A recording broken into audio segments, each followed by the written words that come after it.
In this video, I'm going to break down exactly how the YouTube algorithm works and how you can beat it to go viral. I've been posting on YouTube now for over 6 years, and undoubtedly one of the biggest comments I get is, why is YouTube not pushing out my videos? Why do other people get thousands, 10,000, millions of views and I get stuck on barely 10 or 15? Well, this video will be your answer. It's a two-part video. First part is explaining the YouTube algorithm. This is important because how are you going to beat something you don't understand? If I take my car to a mechanic and he doesn't understand how the car works, how's he going to fix it? So first I'm going to explain how the YouTube algorithm actually works, and using that information, how to create a step-by-step plan to beat the algorithm and go viral with your YouTube videos. So let's get into it.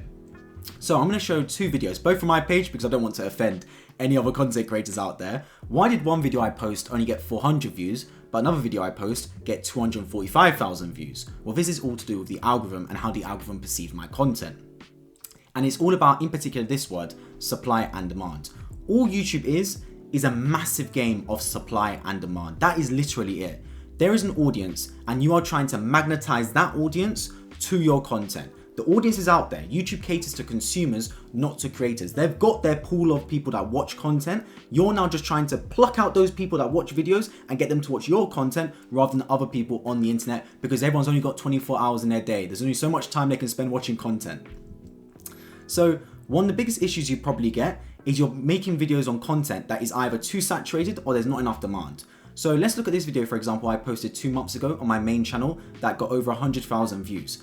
I posted this video as soon as VO3 started to gain popularity. Literally, Google dropped the VO3 Gemini model and I made this video the next day. So there was a lot of search volume for VO3 because it had a lot of popularity, and there was a lot of people wanting to understand how VO3 works and how to use it to make money. So when I dropped this video, there was not enough content in circulation on YouTube, so the demand was far outpacing the supply. And that meant anyone interested in VO3 likely saw my video, and that's what got me loads of views. That's literally it. If we boil it down, it is supply and demand. There was a lot of demand for content on VO3 because it just dropped by Google and there wasn't enough videos out there explaining the topic. And I was one of the first people to create a video on VO3, basically just fulfilling the supply that was lacking because of the high demand. And that resulted in this video getting over 100,000 views, and it's still getting views to this day, mostly in search because it's starting to rank now for key terms because the video did so well initially, even though it was posted over 70 days ago. So another point we need to make clear is there's a difference between views and impressions. Impressions is traffic, and this is one of the biggest mistakes especially beginners make when it comes to YouTube. You see, your views is just your impressions, basically how many times YouTube shows your video to people, times the click-through rate. How many people see your content and actually click through and watch the video. That's your views. So if we take two videos, for example, one that had 10,000 impressions and a 3% click-through rate, that would get 300 views. And if another video had 10,000 impressions and an 8% click-through rate, that would get 800 views. Now, if you saw the views of these two videos, because all YouTube shows you when you see the video is the views it gets, you would think, wow, this video did much better than the other video, it got more than double the views. In reality, YouTube showed this video to the same amount of people, it's just this one had a higher click-through rate. Now, we can talk all about optimizing click-through rate, as I will do in this video, to make videos that actually people want to click on and watch. But for most people, the problem isn't their views, it's actually their impressions. YouTube is not showing your videos to enough people, so that is the very first thing you need to fix.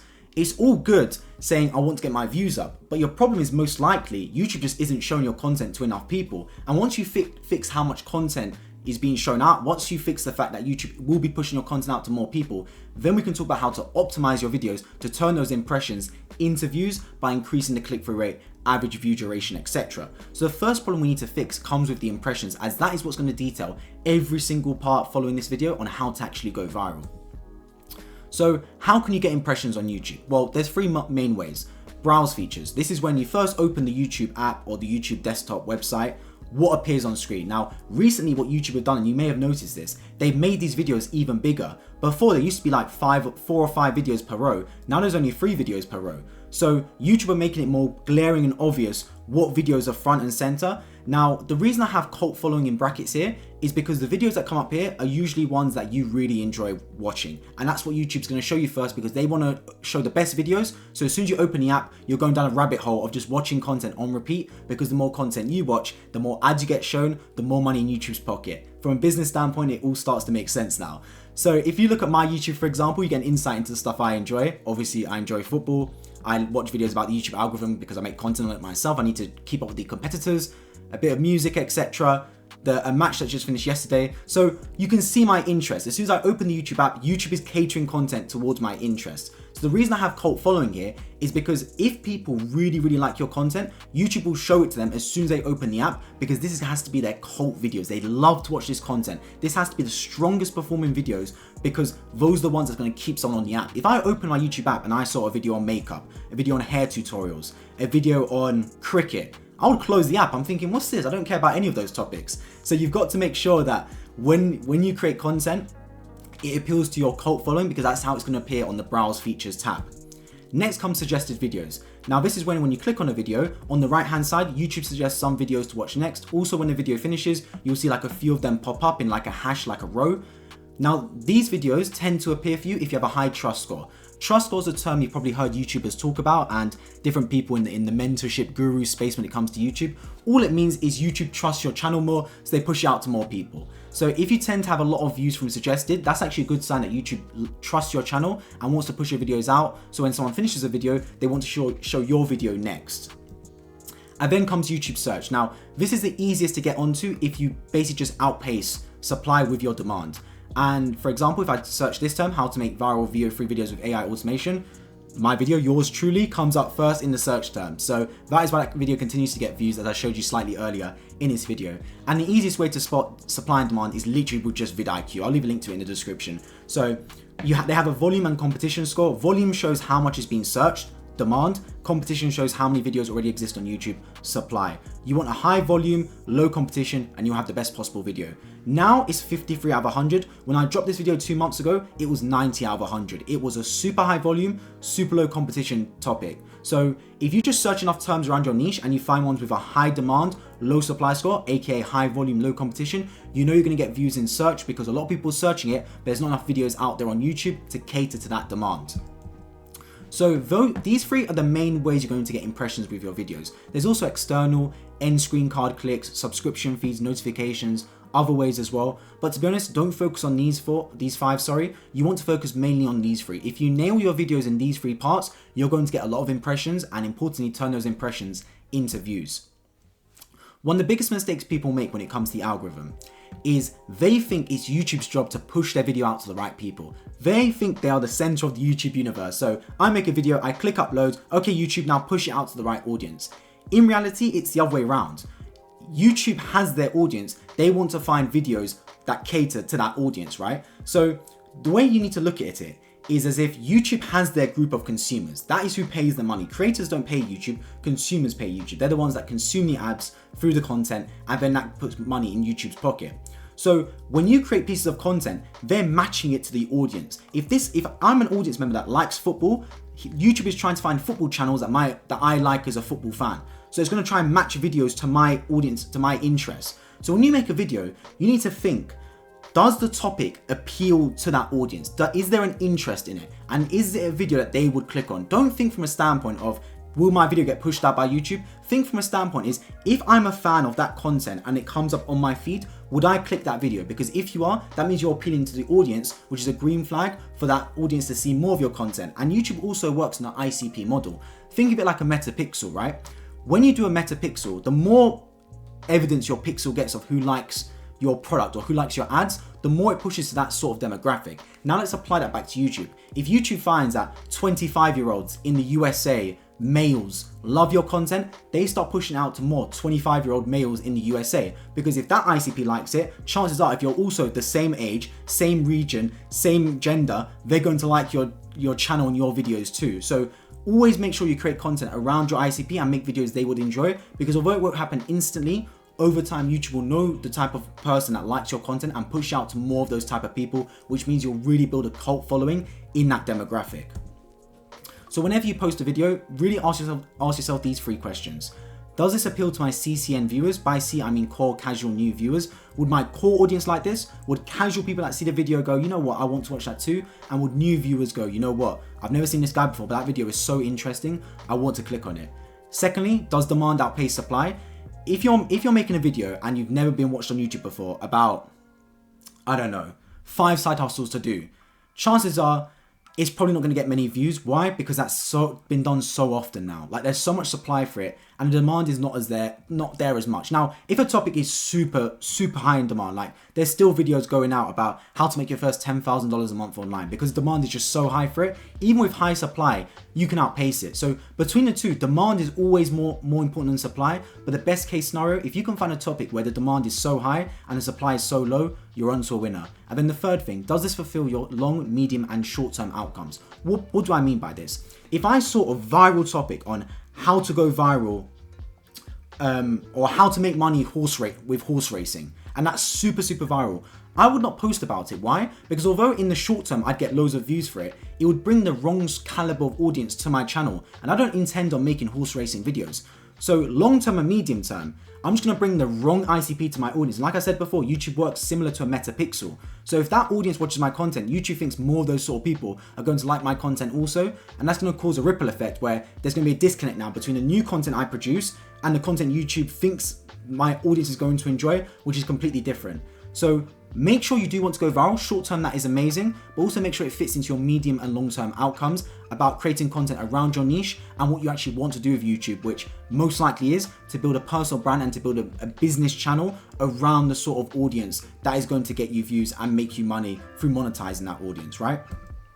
So the next part of this video, how to beat the algorithm. And just before I touch on this, I do want to say that I've been fortunate enough to turn YouTube into a full-time living for me. I'm able to earn, a full-time income where it's become my full-time business. That's all I work on. And you can see a few examples right here of payments I get through YouTube. And that has also enabled me to co-found a software tool called Verlo, which just had its 1-year anniversary today, which is amazing. So I'm a co-founder in this AI software tool without having to invest a single penny. I got given equity because I'm a creator and because of my personal brand. This person, my investor, my co-founder came to me because he wanted to have an opportunity and wanted a creator on board but understood the market. That's the power that being an authority in your niche gives you. So if you build a strong YouTube personal brand, you'll get an amazing opportunities like this and the ability to invest in companies and get equity without having to even put a penny down. And then of course, it enables me also to go to exclusive events like TikTok's headquarters and record content from anywhere in the world like I am right here in Bali. So you get time, location, and financial freedom with YouTube. In my opinion, it is one of the best business models out there. And not just that, if you do YouTube in the right way, you're able to turn it into a funnel for all your other businesses like I'm doing. So this is the trick. I'm able to turn views into income, because in this video, we're discussing how to go viral with YouTube, but just going viral doesn't mean much. It's how can we turn those views into income, and that's what I'm able to do with the Let's Go formula. And if that's of interest to you, if you do have a YouTube channel or you're looking to build one and you want to not only go viral, but importantly, turn that virality into income so you can make YouTube your full-time income, travel the world, etc., create content from anywhere, have the time, location, and financial freedom you dream of, I'd recommend checking out the first link in the description or in the pinned comment. It takes you to an explainer video where I explain in a little more depth basically how I'm able to turn YouTube views into income. And then if that's of interest to you, you can book in a completely free 45-minute strategy call with myself where we can audit your current YouTube channel, get to grips with what's working, what isn't working, and then have a step-by-step plan of how to actually implement this to get more views and importantly, turn those views into income for you. So here's my framework that not only shows you how to beat the algorithm, but beats the algorithm sustainably in a clear, concise way. And that is the EAR framework, EAAR. Experiment, assess, adapt, and repeat. Let's go through each of these steps one by one. So starting with experiment. This is the very first thing you do when you're starting a new channel or a new niche. You consistently post. I'm talking every 4 to 7 days, a video should be out on your channel. This is you getting evidence out there that this is the type of content you create, this is the type of audience you want to attract, and YouTube understands you're in this for the long term. If you make a video 1 month, then you make 2 videos the month after, then it's 1 video again the month after that, how can you build a consistent audience if you're not creating consistent content? So every 4 to 7 days, you need to make videos. This is before you go viral. This is all just about building a brand presence and what I like to call digital real estate. This is the very first thing you do. You just make videos every 4 to 7 days for the next 1 to 2 months and just get as much content out there consistently so you can attract your type of ICP audience. That's kind of like what I'm doing on my channel right now. So this channel you're watching is obviously not my main YouTube channel. It's a brand new YouTube channel teaching people how to basically go viral on YouTube and turn those views into income like I'm able to do so full time with my main channel. And I'm currently in the experimentation phase. I've really just pivoted into this niche a few months ago, and this is the phase I'm in, just trying to get as much content out there as possible to build up my ICP and get the right people watching my content. Then comes the assess part. So once you've started to have a few videos break out, you want to analyze post performance. So if I look at my channel right here, my main channel, you can see the videos I've done really well. If I sort them by views, what are the common trends between these viral videos? Well, you can see, for example, that how to fix YouTube Shorts, whenever it's a how-to video, it does really well. You can see all the top 6 videos have a how-to in the title. It's some kind of explaining a function. It works really well. So my next video is going to be how to, the video you're watching right now, how to. Clearly that's a theme that works really well with my channel. What else works really well? The actually part, how to actually. It kind of goes against the limiting beliefs where, okay, do I know this? But how to actually do this? Okay, maybe I don't actually know what's going on, right? So it's all about spotting trends between your videos, and even like the littlest things can have a massive impact.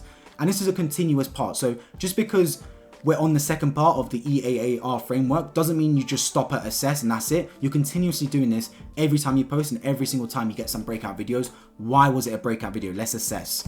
Next comes the adaptation stage. So once you've realized what's going viral, you need to tailor your content towards virality. You can also adapt to competitors. So if you've got other people in your niche, there's no point just analyzing your channel because that's just one case study. If you have 5 competitors, now you can analyze 6 channels, and now you've got more research and design for the same time spent. Because the more videos you create is basically more evidence for you to analyze what works and what doesn't work. But if you analyze your competitors also, that's even more evidence with the same amount of time that you can use to adapt to what's actually working and make your content go viral. So if you go back to this page, you can see when I have thumbnails with me holding a phone, that works really well. So I'm going to do more of those thumbnails going forward because that clearly works, and that's something I want to adapt towards going forward. Then comes the repetition stage. So once you find out what's working, it's time to repeat that. Repeat in terms of the idea. The how to works, let's do that again. The title format, the thumbnail style, the intro especially is super important. The first 5, 10, 30 seconds of the video is going to cause people to either click on it or click off it. You want to make sure you have people that want to watch the majority of your video, and your intro sets the stall up for what they're going to expect, and it verifies the title and thumbnail, and then the call to action. Like I said before, there's no point just having views if you can't turn those views into income. So what is the goal of watching your video? Where do you want to take your customers after watching the video? Do you want them to watch your next content? Do you want them to click on and buy your ebook? Do you want them to follow you on Instagram? What is the next step? People like being guided in different directions. How can we make your content be able to guide them in, okay, you've watched this video now watch this video, now watch that video, now click on this link, now go to this website, etc. How can we make your views actually be traffic and funneling into another business, like I've been able to do so through my main YouTube channel? And the reason I say this is because you could have the best, amazing, beautiful car in the world, but not knowing what to do with views is like not having a driving license. What's the point of having the beautiful Bugatti or Lamborghini if you're not able to drive it? And that is what turning views into income does. So that's what I've been able to do full-time professionally. If that is of interest to you, like I said before, you can check out the first link in the description or in the pinned comment and check out an explainer video, and then book in a completely free strategy call with myself. But if you're not quite ready to do that yet, the least you could do is check out a video right beside me, as I show in even more depth how just one YouTube video I posted on my main channel generated me over $45,000. I'll see you right there.